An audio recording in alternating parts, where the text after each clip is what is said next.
Everyone, welcome to my channel. In this video, we are going to solve this broad problem that many mistakes, people find mistakes. So what they do, they solve it like 4 minus 1 as 3 and 4 minus 1 as 3 and 3 times 3 as 9, which is a wrong answer. Yes, you heard it right. Why? Because when in an expression you have given multiple operation like subtraction, then bracket, and in bracket there is a subtraction, then you have to follow BODMAS or PEMDAS rule. So what this rule said, as per this rule, first you have to solve the bracket, then off, then division and multiplication both have same priority. Similarly, addition and subtraction. So first solve the bracket. So 4 minus 1 is 3 and here 4 minus 1, and if there is no sign between the number and the bracket, that means there is multiplication.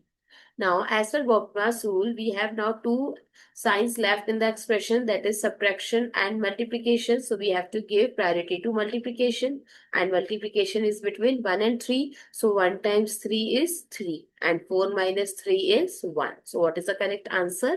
1, not 9. I hope it's clear and you find it useful. So don't forget to share your feedback through like, share, comment and subscribe to my channel. Thanks for watching. See you in the next video.